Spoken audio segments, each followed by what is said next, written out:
Hey guys, welcome to the Touchdown Table. I'm Ryan, that's Tyler, that's Jordan, and it is always draft season here at the Touchdown Table. I don't care when it is, regular season, off season, the night before the draft. It's always draft season here. We're always looking Draft ahead. day. Draft day is every day at the Touchdown Table. We're always looking ahead, checking out the draft order each week, potential fits for top prospects at all positions. And right now, we're going to start this video talking about just basically what the draft order is looking like, some top teams and some potential fits. So let's talk about the Cincinnati Bengals. Obviously, a team that we're just gonna gonna bounce around. Yeah, we're first gonna of all. bounce around. So it's not in any specific Yeah. order. We're just gonna talk about teams that catch our eye. Yeah. And a team starting with the Cincinnati Bengals, who have not been playing very well, obviously. I think the quarterback is definitely a place where they could improve. I know they drafted Ryan Finley just last year, hoping he could be something. We'll see what happens with him. But I think what everyone's saying with the Cincinnati Bengals, you got to go Joe Burrow if you're going quarterback. But I don't know about that. I think that Joe Burrow is a great quarterback.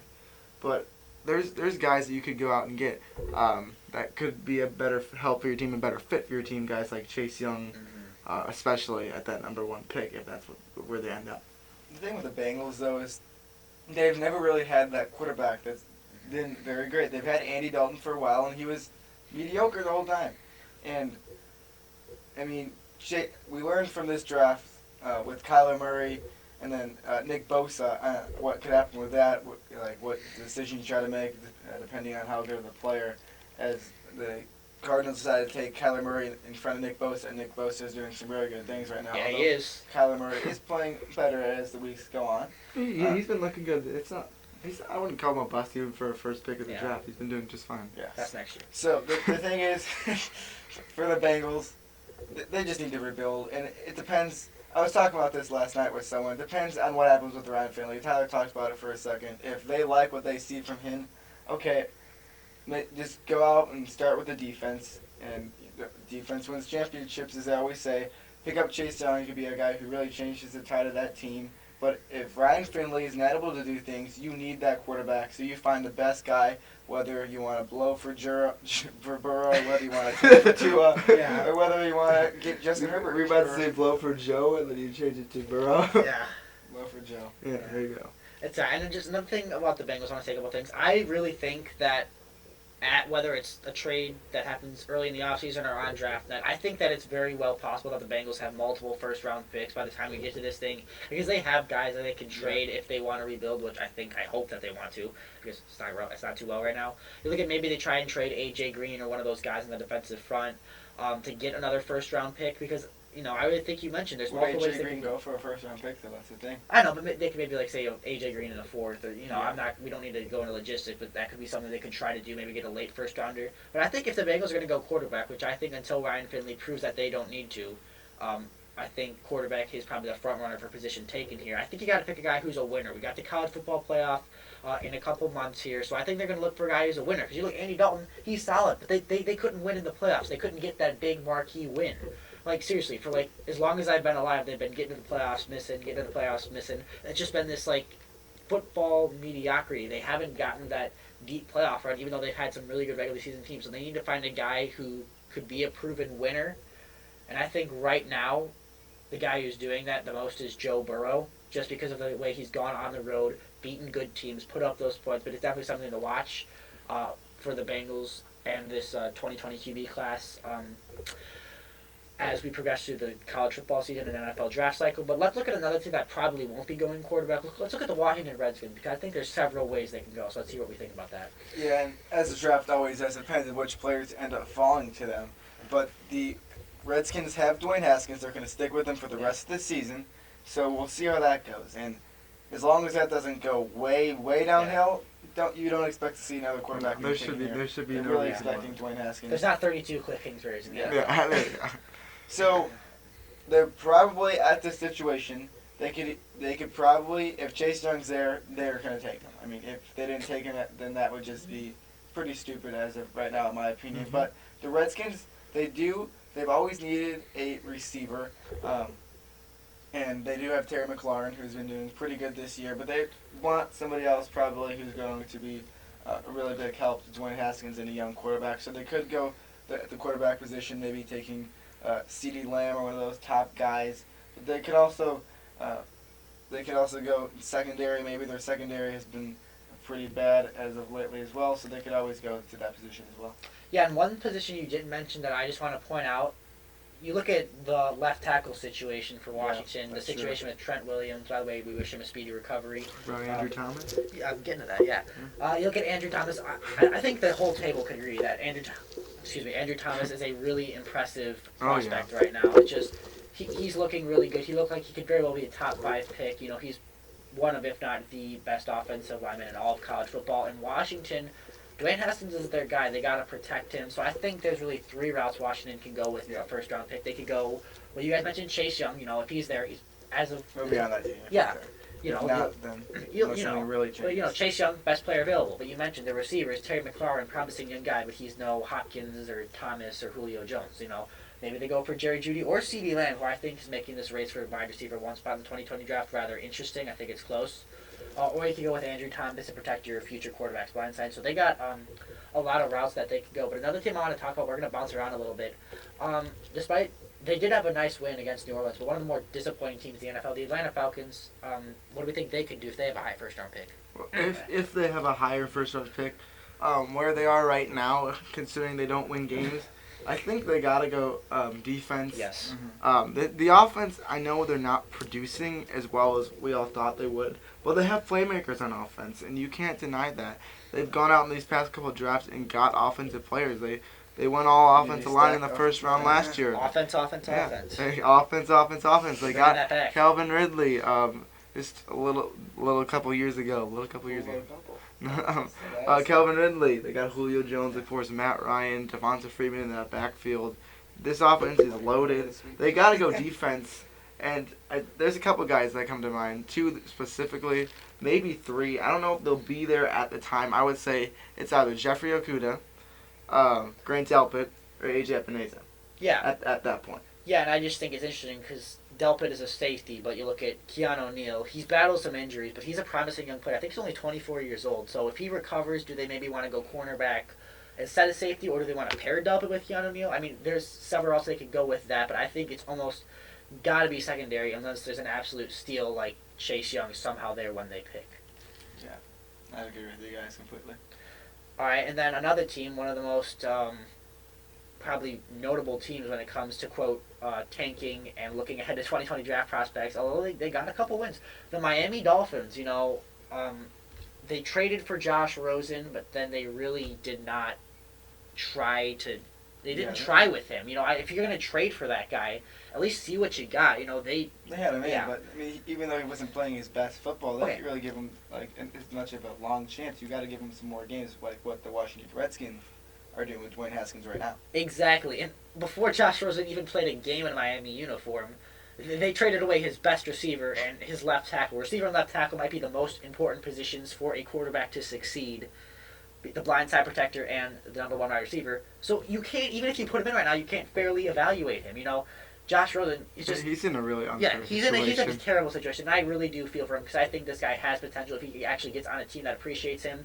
Because the Cardinals, you know, they weren't a good team. Like, this is his second consecutive year of being on one of the worst teams in the NFL 2 years in a row. I hope... No, I'm just saying. That's the truth. Yeah, it's just...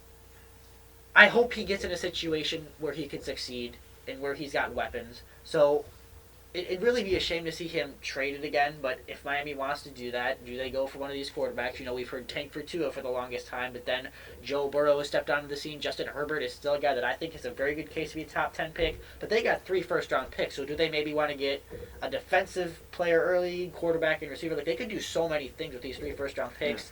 Maybe, I mean, obviously they're rooting against the Steelers and the Texans because... You know, they have their first-round pick, so you kind of want those 2 teams to, like, tank for them. But, you know, they're not going to do that because they're both still alive for the playoff hunt.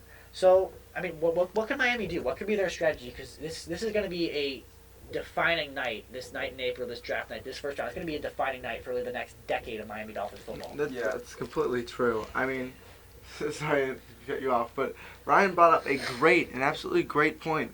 With the 3 first-round picks that this team has, they don't have to go quarterback right away. If there's a guy that they like that's under the radar, someone Maybe like even Jake Fromm or Jordan Love, someone that can sneak their way up into the first round that they like. They can go defense first, depending on where they are. They could get Chase Young. They could get these great players.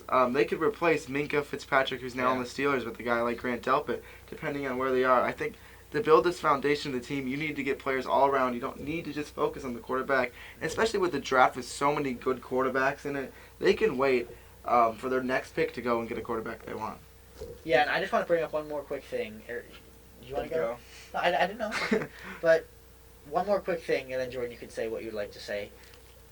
Like, Josh Rosen is still a Miami Dolphin, and as likely as it seems right now that they're going quarterback and that they're, quote, tanking and not a fan of Josh Rosen, they still gave up a second-round pick for him. So maybe the secret plan all along is to just kind of wait out for Josh Rosen, let Fitzpatrick start groom Josh Rosen, get him accustomed to the system, and then maybe maybe they really do think Rosen is their guy, and they just try to build around him. I just think that's kind of a sleeper theory. I know it's a hot take, but it's something to watch out for because Josh Rosen is still a Miami Dolphin. You know, it was like last year. It's like all this Kyler Murray rumors to the Cardinals, but Josh Rosen is still a Cardinal. So, I mean, I just think it's interesting.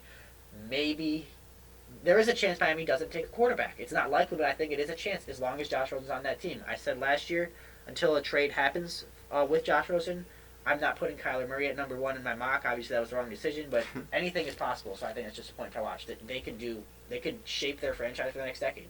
Yeah, and the thing with the Miami Dolphins is they're so weak in almost every area of the game. I think that what they will end up doing is Tyler talks about it. They have some later round draft picks, so they can maybe use those on other guys. But I think at least for the first pick, they're going to take the best guy available, someone that they have really liked, and maybe the person that's fouled to them. I mean, it could be the quarterback position. But Ryan just disputed that. So I think for the Miami Dolphins, it's going to be solely the best player available at that time. Now, who knows whoever else is going to go off the board in front of them, and who knows where they're eventually going to end up. But I just think ultimately at this position, you got to take the best player that will really help your team. Yeah. Let's do one more team. Yeah, we can do one more team. You know, I see a lot of good ones here. But I really want to go with the Tampa Bay Buccaneers because we've talked about Jameis Winston a lot on this channel. Some days he looks good. Yeah, you can start off. It's just he's really a question mark at quarterback. So what do we think about Jameis Winston in this Buccaneers draft strategy? I think that the Buccaneers are going to stick with Jameis Winston. He has not been the most consistent quarterback in the NFL. I will admit that, but he has done some pretty good things. He's had some pretty good games, and he's getting some nice chemistry with the receivers around him. And okay, he's turned the ball over a lot, but those are things that can be changed. It's his first year in a new system with like a new head coach and stuff like that. So he's gonna get used to it. In my opinion, I like where Jameis Winston is at the moment. He needs to diminish those errors that he has, but I think that he will stick as their quarterback for next year. Now, we'll see how the rest of the year plays out for him. But in this situation, I think that they will probably have to go offensive line or defense. Yeah, and you mentioned with Jameis Winston, you think he's going to stay there. I mean, I think it really just comes down to what Bruce Arians wants in a quarterback. Because they brought in Bruce Arians as a head coach to kind of either fix Jameis Winston or find that next guy. And I really think it just the Buccaneers, like, they haven't made the playoffs in Jameis Winston's tenure. You know, I feel like the Tampa's one of those teams that are either 5-11 or 8-8, somewhere in between. So I think a lot of it depends on where they fall in the draft order. Because if they fall at 3, 4, and say maybe Chase Young is taken in the first 2, I think they could very well go for quarterback. But then if they're more maybe at 10, 12, maybe they say, okay, we'll take Jameis, and we will just. But the thing with that is, I think going into the draft, you have to make the decision: is Jameis Winston our quarterback? You're not going to be on the draft. Right? We're going to throw it up in the air if someone's there. We're like, all right, screw Jameis Winston. We're taking him. I think they got to go into the draft, depending where they are, knowing if they want that quarterback position or if they want another position that they'll need. Yeah, and I think you mentioned also defensive line and offensive line. Offensive line, there's 2 guys that I think can go in the top half of the first round. I think Andrew Thomas is a top 5 pick, and then Tristan Wirfs out of Iowa is a guy that they can maybe target. I have him about maybe 10 to 12 in my projected draft spot for him as of right now. But again, we got like 5 months plus. So a lot could change. But offensive line is good. Defensive line, AJ Epinesa, although Shaquille Barrett has been doing some nice things for them. But yeah, Tampa's a team that can go in a lot of directions with the draft. Yeah, that's exactly what I was going to say. You just mentioned Tristan Wirfs, a guy I feel like is still going to be there. I have a feeling Andrew Thomas will be off the board before this point. So I would say Tristan Wirfs would be a good fit, especially if they decide to keep Jameis Winston. Yeah.